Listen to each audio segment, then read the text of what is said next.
계절의 여왕 5월이 왔지요. 참 아름다운 세상을 우리에게 만들어 주시고 우리에게 모든 것을 은혜로 베풀어 주신 좋으신 우리 하나님께 찬양과 감사를 드립니다.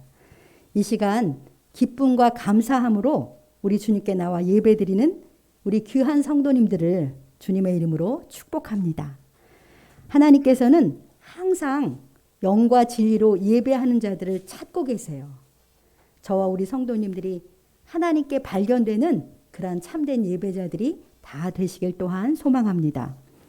예배는 우리가 하나님께 최상의 가치를 두고 하나님을 높이며 경배하는 것이에요. 그리고 또한 예배는 하나님과 그 백성들이 만나서 함께 즐거워하고 기뻐하는 하나님 나라의 축제입니다. 예배가 축제예요. 우리 하나님과 우리의 왕과 우리 아버지와 우리가 만나서 함께 기뻐하는 우리 성도님들 어떠십니까? 예배에 오실 때 내가 하나님의 백성이고 하나님의 자녀니까 이제 아버지 나라, 그 하나님 나라의 축제에 가서 기쁨과 즐거움을 누려야겠다. 이런 감격을 가지고 오십니까? 그런 감격이 있으시기 바랍니다. 모든 예배마다 영광의 하나님을 만나는 기쁨과 감격이 우리 가운데 가득하기 원합니다. 성도님들, 예배의 가장 중요한 목적이 무엇이겠습니까? 당연히 하나님께 영광을 돌리는 거예요. 그런데 예배의 중요한 목적이 또 하나 있어요. 그 예배의 중요한 목적이 뭐냐면 예배를 통해서 하나님의 백성인 우리가 하나님이 내려주시는 복을 받는 거예요. 아까 찬송가에도 나왔는데 하나님이 내려주신 복을 받는 시간이 예배 시간입니다. 하나님은 예배 중에서 그 백성과 자녀인 우리에게 복을 부으셔요. 복을 부으시는데요. 그러니까 우리가 하나님 바라보면서 전심으로 찬송할 때 찬송 중에 거하시는 하나님 만나잖아요. 찬송 중에 거하시는 하나님 때문에 막 기뻐지잖아요. 그리고 참된 믿음과 간절함으로 기도할 때 우리 주님이 들으시면서 평강과 은혜를 우리 마음에 내려주세요. 그리고 무엇보다도 예배 중에서 내려주시는 가장 큰 복은 하나님이 말씀하시는 거예요. 말씀을 통해서 우리에게 복을 부으시는 거죠. 하나님께서는 사랑하시는 그 백성이며 자녀인 우리에게 말씀을 주심으로써 복을 부으십니다. 우리 성도님들도 이 사실 다 알고 계셨지요? 하나님께서 예배를 통해서 우리에게 하늘의 복을 주시는데 그 복을 내려주신 가장 중요한 통로가 하나님의 말씀이라는 사실 말입니다. 그래서 하나님의 말씀을 뭐라고 했습니까? 은혜의 방편. 하나님의 은혜를 부으시는 가장 핵심적인 방편이에요. 하나님의 말씀과 성찬을 통해서만 우리에게 은혜를 부으세요. 그것만 공적으로 하나님의 은혜의 방편이 되는 것입니다. 이것을 아는 저는 목사로서 매 주일마다 정말 간절히 기도하는 제목이 있어요. 우리 성도님들 한 분 한 분이 하나님의 말씀을 들을 때 착하고 좋은 마음으로 하나님의 말씀을 들어서 100배로 결실하는 복을 받게 해달라고. 아까 우리 장로님도 그렇게 기도하셨는데 제가 매주일 간절히 기도하는 가장 중요한 기도 제목입니다. 100배로 결실하는 복 받는 마음. 그것은 하나님의 말씀을 듣고요. 순종하는 마음이에요. 굉장히 단순하죠. 매 주일마다 우리는 모두 같은 말씀을 들어요. 같은 말씀을 듣지만 듣고 순종하느냐, 듣고 흘러 떠내려 보내느냐에 따라서 삶의 결과가 완전히 다릅니다. 그래서 오늘은 순종은 축복입니다. 라는 제목으로 하나님의 말씀을 듣겠습니다. 오늘 본문은 우리가 정말 잘 아는, 익히 잘 아는 말씀이에요. 반석 위에 집을 지은 지혜로운 사람과 모래 위에 집을 짓는 어리석은 사람 이야기잖아요. 주일학교 어린이들도 다 이해할 수 있는 아주 쉬운 진리의 말씀입니다. 이처럼 하나님의 진리는요, 복잡하지 않아요. 누구나 이해할 수 있는 진리예요. 이 비유의 말씀을 누가 직접 들려주셨냐면 예수님이 직접 들려주신 말씀이에요. 우리가 좋아하는 산상수훈이라는 놀라운 설교를 다 하셨어요. 마태복음 5장에서 7장까지 꽤 긴 설교잖아요. 하시고는 맨 끝에 들려주시는 말씀이 이 말씀입니다. 여러분들 마태복음 5장에서 7장까지는 산상수훈, 산에서 예수님이 하신 설교라고 해가지고 산상수훈이라고 하는데 정말 놀라운 세법이에요. 처음 시작이 이렇게 되잖아요. 심령이 가난한 자는 복이 있나니 천국이 저희 것이며 어떻게 마음이 가난한 자가 복이 있다고 생각했겠습니까? 예수님이 그렇게 알려주시는 거예요. 이렇게 팔복의 말씀으로 시작하셔서 누가 내 오른뺨을 치면 왼뺨도 돌려대라. 누가 너를 억지로 오리를 가게 하자고 하면 너는 십리를 가져라. 정말 어디서도 듣지 못한 천국의 말씀을 이 산상수훈에서 들려주십니다. 그래서 우리 기독교의 핵심 진리가 이 산상수훈에 사실 다 나와 있어요. 이처럼 놀랍고 신선한 예수님의 말씀을 다 듣고 난 다음에 사람들의 반응이요. 저 마태복음 7장 28, 29절에 써 있는데 우리 한번 28, 29절 사람들의 반응을 같이 읽어볼까요? 예수께서 이 말씀을 마치심에 무리들이 그의 가르치심에 놀라니 이는 그 가르치신 것이 권위 있는 자와 같고 그들의 서기관들과 같지 아니함일러라. 정말 무리들이 예수님의 가르침을 듣고 깜짝 놀랐어요. 이렇게 말하는 게 와, 어떻게 이런 진리가 저런 진리가 있을까? 정말 놀라운 새법이다. 율법을 가르치던 서기관들에게는 들어본 적이 없는 새로운 진리야. 그러면서 그 가르치시는 것이 권위 있는 자와 같다고 느꼈습니다. 당연하겠죠. 우리 주님이시니까요. 이처럼 귀한 말씀을 전하시고 맨 마지막에 정리를 해준 교훈이 바로 이 반석 위에 집을 지은 모래 위에 집을 지은 이야기예요. 그래서 오늘 24절과 26절 24, 26절을 비교하면서 같이 읽어봅시다. 그러므로 누구든지 나의 이 말을 듣고 행하는 자는 그 집을 반석 위에 지은 지혜로운 사람 같으리니 26절 나의 이 말을 듣고 행하지 아니하는 자는 그 집을 모래 위에 지은 어리석은 사람 같으리니. 네, 예수님께서는 지금 말씀을 들은 많은 무리를 딱 두 부류로 나누시는 거예요. 반석 위에 집을 지은 지혜로운 사람과 모래 위에 집을 짓는 어리석은 사람으로 나누시는 거죠. 이들을 가르는 기준이 무엇입니까? 주님의 말씀을 듣고 행하는 사람, 듣고 행하지 않는 사람. 이렇게 이들을 가르는 기준은 이것으로 딱 둘로 갈려주는 거죠.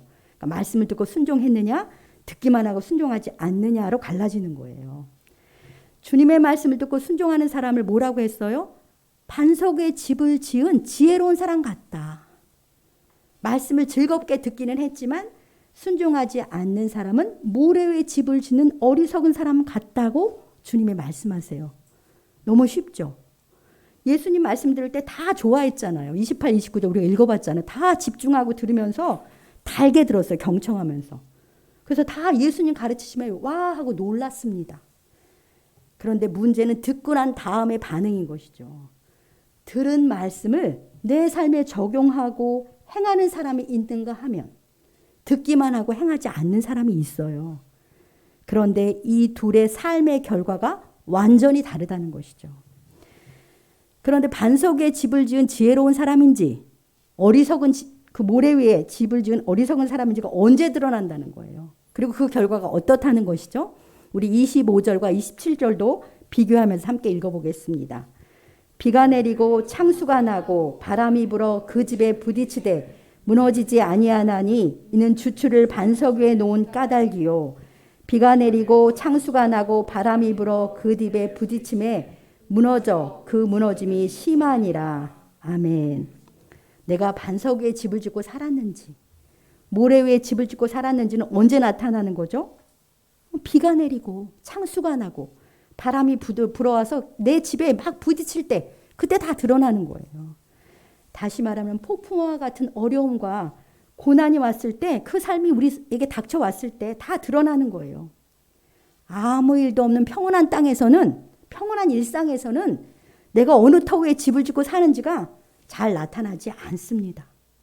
그러나 폭풍과 몰아닥쳤을 때 내 인생의 기초가 무엇이는지가 다 드러나는 거예요. 폭풍과가 왔을 때 반석 위에 집을 지은 사람은 그 삶이 무너지지 않지요. 왜냐하면 견고한 반석을 주춧돌로 놓고 그 위에 내 인생의 집을 세웠기 때문입니다. 반석은 폭풍 위에도 무너지지 않고 여전히 견고하잖아요. 반대로 모래 위에 집을 지은 사람은 어떻게 되겠습니까? 당연히 폭풍과 몰아닥쳤을 때 그 집은 쉽게 무너집니다. 무너져도 심하게 무너진다. 예수님 말씀하시잖아요. 폭풍우가 오면 쓸려갈 모래 위에 집을 지었으니 당연한 결과입니다. 이것이 예수님께서 그 주옥 같은 산상수훈을 다 전하시고는 마지막으로 들려주신 말씀입니다. 정말 쉽고도 우리 마음을 파고드는 귀한 진리 아닙니까? 사랑하는 성도 여러분, 여러분은 지금 어느 곳에 집을 짓고 계십니까? 반석 위에 집을 짓고 계십니까? 모래 위인가요? 예수님께서 이 비유의 말씀을 통해서 우리에게 주시는 메시지는 아주 단순하고 참 중요해요. 내 말, 주님의 말씀을 듣는 것도 중요하지만 정말 중요한 것은 들은 말씀에 순종하는 것이다. 들은 말씀을 내 삶에 적용하고 행하는 지혜로운 사람이 되거라. 듣기만 하고 행하지 않는 어리석은 사람이 되지 말아라. 이 말씀이잖아요. 이 시간 주님 앞에서 나는 주님의 말씀을 듣고 순종하는 지혜로운 사람인가? 아니면 듣기만 하고 곧 잊어버리고 행하지 않는 어리석은 사람인가? 생각해 봅시다. 여기서 반석 위에 집을 짓는다고 했는데 그건 말씀에 순종하는 삶을 산다는 거잖아요. 그러니까 내 삶이 하나님의 말씀 위에 이렇게 세워지는 거예요. 말씀 위에. 그런데 말씀이 바로 주 예수 그리스도예요. 말씀이 주 예수 그리스도인데요. 제가 이제 우리 교회가 2021년 1월 첫 주부터 시작돼서 이런 성경의 기초적인 진리를 설교로 다 전했다고 생각을 했는데 생각해보니 우리 성도들이 작년 10월부터 등록을 시작한 거예요. 초기 멤버 빼고. 그래서 기초적인 설교를 초기 멤버만 들었지 많이 못 들었더라고요. 그걸 이제 제가 이번에 인지를 하게 됐는데요. 주님의 말씀이 예수님이에요. 그런데 예수님이 바로 영원한 반석이세요. 예수님이 영원한 반석이에요. 그러니까 주님의 말씀에 순종하면서 살아가는 것은요. 영원한 반석이신 예수 그리스도 위에 내 인생을 세우는 거예요. 영원히 무너지지 않는 반석이신 주 예수님 위에 내 인생을 세우는 그런 지혜로운 우리 모두가 되시길 우리 주님의 이름으로 간절히 축복합니다. 예수님께서요. 우리 인생의 집에 부딪히는 비바람과 창수에 대해서 말씀하시잖아요. 창수는 범람하는 강물을 말해요. 그러니까 폭풍과 홍수처럼 거칠고 험한 시련들이 우리 삶을 위협하는 날이 누구에게나 오는 것이죠. 우리 중에는 이미 이처럼 거칠고 험한 시련을 경험한 분들도 있습니다. 분명한 것은 그 어떤 사람도 이 세상을 살면서 거칠고 험한 시련을 한 번도 겪지 않은 사람은 없어요. 세상은 안전지대가 아니에요. 세상은 거칠고 험한 시련을 겪을 수밖에 없는 곳입니다. 이 시련의 때에 내 삶의 진가가 드러나는 거예요. 평소에 주님의 말씀에 순종하면서 그 말씀을 따라 산 사람은 이 폭풍과 험한 홍수가 몰려와도 그 시련 앞에서 결코 그 인생이 무너지지 않는 거예요. 요동칠 수밖에 없는 시련이 닥쳐왔지만 주님 안에 깊이 뿌리를 내고 있기 때문에 결국은 승리해요. 결코 망하지 않아요. 승리할 뿐만 아니라 시련을 통해서 믿음이 성숙하죠. 그래서 열매를 맺어요. 그 시련을 통해서 열매를 맺고 삶은 더 견고해집니다. 그런 성숙이 있어요. 반면에 주님의 말씀을 듣기만 하고 실천하지 않은 삶에 대해서 야고보서 1장 22절로 24절은 이렇게 말씀합니다. 우리 야고보서 1장 22절로 24절을 뜻을 생각하면서 함께 읽어보겠습니다. 너희는 말씀을 행하는 자가 되고 듣기만 하여 자신을 속이는 자가 되지 말라.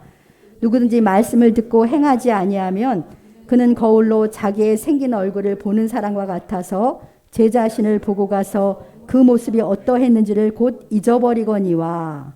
아멘. 성경은 이렇게 다른 성경이 다 해석을 해줘요. 성경의 최고의 해석자는 다른 성경입니다. 듣기만 하고 행하지 않는 사람을 자신을 속이는 자라고 말씀하잖아요. 많은 경우 우리는 이렇게 말씀 듣고 어떻게 말해요? 참 좋았어. 은혜 받았어. 이렇게 느끼는 것으로 참 만족을 합니다. 물론 잘 듣는 것은 정말 귀하고 중요해요. 듣지 못하면 믿을 것도 없고 뭘 믿어야 될지도 모르고 행하지도 못하니까 듣는 것은 정말 중요합니다. 말씀 들으러 오신 우리 성도님들은 정말 복되신 것이죠. 그런데요. 듣고 순종하지 않으면 자신을 속이는 거예요. 어떻게 속이는 거예요? 마치 들은 말씀의 수준이 내 수준인 것으로 착각하는 것이죠. 들은 말씀의 수준이 내 수준인 거로 착각하는 거예요. 지식적으로 좀 아는 게 난 줄 아는데 듣기만 하고 행하지 않는 사람을 구체적으로 어떤 사람과 같다고 말씀하십니까? 거울로 내 얼굴을 보고 가서 그 모습이 어떠했는지 곧 잊어버린 사람과 같다 이렇게 말해요. 거울을 봤더니 내 얼굴에 검은 게 잔뜩 묻은 걸 봤는데 바로 돌아서서 그걸 까먹은 거예요. 그래서 검은 걸 묻히고 돌아다닌다니 얼마나 안타까운 것입니까? 그러니까 우리가 하나님의 말씀을 들을 때요, 성령께서 마음에 깨달음을 주시잖아요. 내 삶과 연관해서. 근데 들을 때는 아 그렇구나. 근데 들을 때뿐이고 곧 잊어버리고 사는 경우가 우리가 많지 않습니까? 저도 그렇습니다. 깨달은 말씀에 순종을 해야 삶이 변화가 되는데 순종하지 않으니 삶이 늘 똑같다는 말씀이에요. 야고보서 1장 25절은 계속해서 이렇게 말씀하십니다. 1장 25절 같이 읽어보겠습니다. 자유하게 하는 온전한 율법을 들여다보고 있는 자는 듣고 잊어버리는 자가 아니요 실천하는 자니 이 사람은 그 행하는 일에 복을 받으리라. 아멘. 하나님의 말씀은 우리를 자유케 해요. 죄로부터도 자유케 하고 내 자아로부터도 자유케 하고 세상 가치와 사탄으로부터 자유를 주는 온전한 말씀이에요. 그런데 이 귀한 말씀을 듣고 실천하는 사람이 그 행하는 일에 복을 받는다고 말씀하세요. 이 말씀을 듣고 행해야 말씀이 주는 자유를 실제로 누리는 거예요. 자유를 누리는 거죠. 자, 사랑하는 성도 여러분, 여러분들 모두 하나님이 주시는 복 받기 원하시지요. 사실 복 받고 싶어서 주님께 오는 거예요, 우리가. 주님께서 지금 말씀하시잖아요. 말씀을 듣고 행하는 사람이 복을 받는다. 이렇게 알려주시는 거예요. 그런데 그거 아세요? 내가 복 받고 싶어 하는 것 이상으로 우리 아버지 하나님이 우리가 복 받기를 정말 원하세요. 하나님이 우리를 사랑해서 복 받기를 원하세요. 우리 부모들은 자녀가 정말 복 받기 원하거든요. 하나님이 내 아버지잖아요. 우리 자녀들 얼마나 복 받길 원하시겠어요. 우리가 복 받고 살게 하시려고요. 하나님이 우리에게 주신 선물이 바로 하나님의 말씀이에요. 그것을 신명기 10장 13절에 이렇게 말합니다. 신명기 10장 13절 같이 읽어보겠습니다. 내가 오늘 네 행복을 위하여 내게 명하는 여호와의 명령과 규례를 지킬 것이 아니냐. 아멘. 하나님이 오늘 우리의 행복을 위해서 우리에게 명령하는 말씀, 그 말씀이라는 거예요. 우리가 이 말씀을 지킬 때 하나님이 준 행복을 누리며 살게 됩니다. 저와 우리 성도님들이 우리의 행복을 위해서 주시는 우리 주님의 말씀에 기쁨으로 순종하며 살아가시기를 주님의 이름으로 간절히 축복합니다. 그런데 이런 생각이 드실지도 모르겠습니다. 순종하면 축복이라는 걸 모르는 건 아니에요. 문제는 현실에서 말씀대로 순종하는 것이 쉽지 않은 게 문제죠. 이런 마음이 드실 수도 있습니다. 어떤 때는 단순한 게으름 때문에 마음은 있는데 게으름 때문에 순종 못할 수도 있어요. 또 이미 굳어진 습관 때문에 이 굳어진 습관 때문에 말씀에 순종하려고 해도 잘 안 될 수도 있습니다. 이거는 누구나 갖고 있는 연약함이죠. 우리 모두 그런 연약함이 있잖아요. 이런 문제라면 주님 앞에 간절히 기도하면서 내 육체를 거스리고 결단을 해야 돼요. 누구도 해줄 수 없습니다. 내가 간절히 기도하고 내 육체를 거스려야 돼요. 때로는 말씀대로 살면 손해를 볼 것 같아서 그래서 순종을 안 하기도 해요. 이런 경우는 믿음이 부족한 것이죠. 순종이 축복입니다. 이게 오늘 설교 제목인데요. 그냥 각인시키세요. 순종이 축복이야. 순종이 축복이야. 무조건 순종하면 돼. 이렇게 확실한 믿음인 거죠. 확실한 믿음을 가지면 순종하면 손해볼 것 같은데 아니요. 순종하면 축복이 있다니까요. 그렇게 확실하게 믿으면 되는데요. 그런데 혹시 예배에 오셔가지고 하나님의 말씀을 듣기만 하는데 그저 듣고 가는 것이 다는 아닙니까? 그러니까 설교를 들을 때 오늘 하나님이 나에게 무슨 말씀을 주실까? 주시는 말씀에 순종해야지. 이런 의식이 없이 그냥 와서 예배를 습관적으로 듣는 거, 그걸 제가 지금 걱정하는 거예요. 예배에서 주시는 하나님의 말씀을 듣기만 하고 실천하지 않는 것이 습관이 된다면, 그게 습관이 되면 어떻게 될 것 같으세요? 우리의 예배는 죽은 예배가 되는 거예요. 하나님과 소통이 없잖아요. 하나님과 소통이 없는 죽은 예배가 되니까 그저 예배는 하나의 영적 습관이 될 뿐이고 예배 나중에 어떻게 되면 예배 안 드리면 안 되니까 억지로 드리는 율법적인 종교 행위로 전락할 수도 있습니다. 구약 성경에서 하나님이 이스라엘 백성을 야단치는 대부분의 내용이 그래요. 너희들의 제사 나 받기 싫다. 엉망으로 살면서 내 말 하나도 안 들으면서 제사만 와서 드리는 거 걔네들 못 오게 해라. 그러면서 그 제사장들 다 야단치시고 그러거든요. 우리 그리스도인의 예배가 하나님이 왕이 들려주는 말씀에 하나도 귀를 기울이지도 않고 들을 때뿐이고 내 마음대로 산다면 형식에 불과해 죽은 예배가 되는 거죠. 그것을 우려하는 거예요. 하나님께 진정으로 반응하셔야 되는 것입니다. 그래서 예배는 처음에도 말했지만 살아계신 하나님과의 만남이에요. 하나님과의 만남이에요. 그리고 하나님과 공동체와 함께하는 축제라면 우리는 예배에서 하나님께 인격적으로 합당한 반응을 해야 하는 것입니다. 지존하신 우리 하나님께 찬양과 감사, 기도와 헌물로 영광을 돌릴 뿐만 아니라 우리의 왕께서 하늘문을 여시고 우리에게 말씀을 주실 때 귀를 기울여야죠. 그리고 순종하는 태도로 들어야 할 것입니다. 왕이신 하나님의 말씀에 대한 내 태도가 곧 그분에 대한 내 태도인 것이죠. 하나님께서는 그 어떤 것보다도 우리가 그분의 말씀에 경외심을 갖고 경청하며 순종할 때 영광을 받으십니다. 그것이 하나님께, 왕께, 주님께, 아버지께 가장 큰 영광을 돌리는 것입니다. 어린 사무엘이요, 하나님의 집에서 하나님께 고백한 말이 떠오릅니다. 말씀하옵소서 주의 종이 듣겠나이다. 여기서 듣겠나이다라는 고백은요, 단순히 귀로 듣겠다는 것이 아니라 듣고 순종하겠습니다라는 고백이잖아요. 그러니까 우리도 예배에서 하나님의 말씀을 들을 때 말씀하옵소서 주의 종이 순종하겠습니다 라는 고백을 하기를 원합니다. 들려주시는 말씀을 내 삶에 구체적으로 적용하고 순종하겠다는 착하고 좋은 마음으로 우리 하나님께, 우리의 왕께 귀를 기울이시기 바랍니다.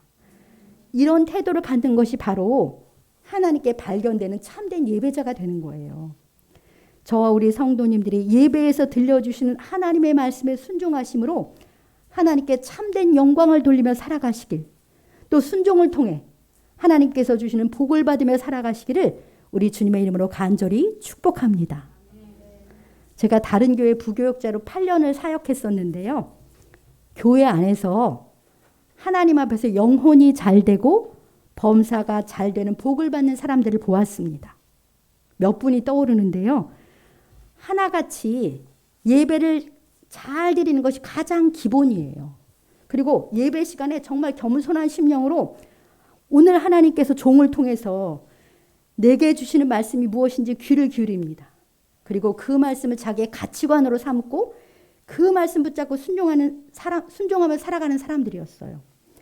그 중에 한 집사님이 계셨는데요. 남편이 40대에 실직을 했어요. 주위 사람들이 뭐 어떻게 낙심할 수밖에 없고 주저앉을 것 같은 상황인데 그분은 여전히 신실하고 견고한 마음으로 주님께 예배하면서 말씀에 순종하며 살아가는 거예요. 남들이 걱정해요. 남들이 걱정해. 어찌나 하나님의 말씀을 사모하고 경외하는지 이런 말을 해요. 예배 때마다 한 말씀이라도 건지고 가야 된다는 그런 말을 하면서 예배를 경청하고 그 한 말씀이라도 건지고 그걸 순종하며 살아가는 것이죠.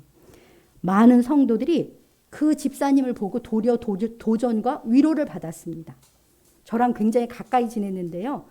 제가 가까이서 보면서 굉장히 놀라고 그 다음에 참 아름답다. 아름다운 사람이구나. 이렇게 생각을 했어요. 분명 주저앉거나 뒤로 물러가야 되는데 그는 여전히 평강이 있어요. 그리고 또 견고해. 신실하고 따뜻한 마음을 잃지 않아요. 자기가 그 어려운데. 그래서 보면 15분 이상 걸어야 교회를 올 수 있는데 비 오는 날이나 추운 날이나 더운 날이나 항상 새벽기도 일찍 15분을 걸어가지고 와서 앉아가지고 큰 소리로 기도도 하지 않아요. 조용히 기도해. 그것을 날마다 그렇게 살아가는 거예요. 그러니까 평범한 그 집사님의 믿음과 순종이 그 사람의 얼굴과 삶을 빛나게 해. 얼굴이 점점점 예뻐지는 거예요. 진짜로. 점점점 예뻐져서 많은 성도들이 뭐 얼굴에 뭐 했냐 이렇게 물어볼 정도가 된 거죠. 그리고 그 사람들이 그 사람을 따르면서 삶의 어려움이 왔을 때 그 사람에게 상담을 하는 거예요. 그리고 무엇보다도 하나밖에 없는 자녀를 하나님이 복 주셔서 아주 믿음이 신실할 뿐만 아니라 공부를 탁월하게 잘하게 해주시는 거예요. 그 부모가 공부를 잘한 사람들이 아니에요. 공부를 탁월하게 해주셔서 그 자녀를 형통케 하신 걸 보았는데 사람들이 물어보죠. 아니 걔는 왜 이렇게 공부를 잘해? 그랬더니 그 엄마가 자기가 해준 거 딱 하나 있대요. 어릴 때부터 모든 예배에 데리고 와서 어른 예배를 다 항상 드리게 했대. 그랬더니 애가 그렇게 설교에 집중하면서 이해력이 좋아졌나 보다고 하는 게 그 엄마의 말이에요. 그분 말고도 몇 분이 떠오르는데요. 참 겸손하고 신실한 하나님의 사람들입니다. 이분들의 공통점은 하나님께 예배드리는 것을 가장 소중히 여겨요. 그리고 하나님의 말씀에 믿음과 순종으로 반응하는 것이었습니다. 그래서 담임 목사님은 자주 이런 말씀을 하셨어요. 정말 교역자들을 부끄럽게 하는 성도들이다. 그 사람들을 보고 목사들이 부끄럽다는 거예요. 너무 신실해서. 그런 성도들이 교회 안에 있어요. 그런데 이들은 다 먼저 영혼이 잘 돼. 영혼이 잘 되는 복을 받아요. 영혼이 잘 되니까 마침내는 범사에 잘 되는 복을 받는 것을 제가 보았습니다. 하나님의 말씀 그대로예요. 이들은 다 들은 말씀을 행함으로 복을 누리며 살고 있는 것이죠. 사랑하는 성도 여러분, 비록 우리 하나님은 눈에 보이시지 않으시지만 살아계시는 분이시잖아요. 예배하는 이 자리에 영으로 늘 함께 계시는 우리 하나님이세요. 이곳에서요, 우리 주님은 우리 각 사람을 사랑의 마음과 눈으로 이렇게 보고 계시면서 우리를 다 아세요, 주님이. 그런데 우리 하나님은 인격적인 분이시니까 우리와 언제나 인격적인 관계를 맺기 원하시잖아요. 어떤 관계요? 사랑의 관계, 신뢰의 관계. 그런 관계 속에서 참된 사귐을 나누길 원하시는 분이 하나님이에요. 자, 그럼 하나님과 우리와 맺게 된 사랑과 신뢰의 관계에 대해서 잠깐 생각해 봅시다. 하나님께서 나하고 우리하고 사랑의 관계를 맺으시려고 우리에게 먼저 어떻게 해주셨어요? 그 아들 예수님의 목숨을 나를 위해서 내어주심으로 나를 먼저 사랑해 주셨잖아요. 우리가 아직 죄인 되었을 때 그리스도께서 우리를 위하여 죽으심으로 하나님께서 우리에게 대한 자기의 사랑을 확증해 주셨습니다. 이처럼 놀라운 하나님의 사랑을 듣고요. 우리는 하나님께 어떻게 반응했어요? 하나님 감사합니다. 예수님의 십자가 사랑 믿습니다. 그러면서 그 하나님의 사랑을 믿음으로 받아들였습니다. 이렇게 예수님을 믿음으로 받아들인 것이 우리가 첫 번째 하나님께 순종한 거예요. 최초의 하나님께 순종인 것이죠. 그러니까 하나님과 나와의 관계는 믿음과 순종으로 출발을 한 거예요. 믿음의 순종으로 출발했습니다. 계속해서 하나님과 나와의 관계는 믿음의 순종으로 발전되어 가는 것입니다. 하나님을 향한 내가 믿음으로 산다, 신앙으로 산다.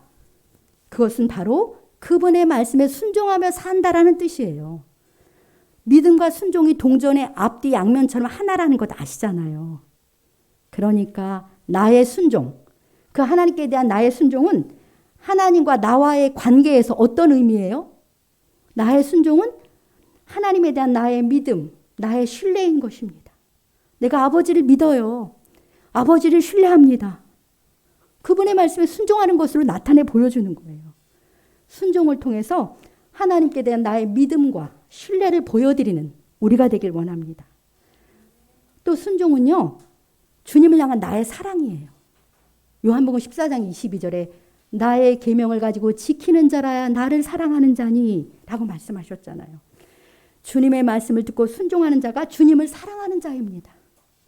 우리가 주님을 사랑한다면 즐거이 우리 주님의 말씀에 순종하게 되어 있어요. 순종을 통해 주님께 대한 나의 사랑을 보여드리는 그런 우리가 되길 소망합니다. 사랑하는 성도 여러분, 여러분들은 우리 주님께 대한 믿음으로 살기 원하시지요? 참된 신앙으로 살고 싶으시잖아요. 믿음으로 산다는 건 정말 단순한 거예요. 그저 들려주시는 말씀에 어린아이처럼 말씀에 순종하시면 되는 거예요. 여러분들은 죽기까지 나를 사랑하시는 주님을 사랑하며 살기 원하시지요? 주시는 말씀에 순종하며 사는 것이 주님 사랑하며 사는 것입니다. 들려주시는 주님의 말씀에 힘써 순종하심으로 주님을 향한 참된 믿음으로 살아가시기를, 들려주시는 말씀에 힘써 순종하심으로 주님을 향한 사랑으로, 참된 사랑으로 살아가시기를 간절히 소망합니다. 순종을 통하여 주님과 사랑과 신뢰의 관계 속에서 참된 사귐을 나눔으로 풍성한 삶을 누리시길, 그 결과 하나님이 주시는 모든 복을 누리며 살아가시는 저와 우리 성도님들 되시길 주님의 이름으로 축복합니다. 네, 들은 말씀을 생각하면서 우리 함께 기도하겠습니다. 이렇게 기도합시다. 하나님 감사합니다. 저에게 복 주시려고 늘 말씀해 주시니 감사합니다. 저희가 복된 말씀을 듣고 행하는 지혜로운 자로 살길 원하시오니 감사합니다. 주님, 때로 듣기만 하고 행하지 않아서 자신을 속이는 삶을 살 때가 많았습니다. 주님의 말씀을 흘려 떠나보낼 때도 많았음을 회개합니다. 하나님 용서하여 주시고 이제 주신 말씀 들을 때마다 주님 순종하려는 마음으로 행하는 자가 되기 원합니다. 순종하여서 주님을 향한 믿음과 사랑으로 살게 하시옵소서. 주여 한번 부르시고 간절히 기도하시겠습니다. 주여.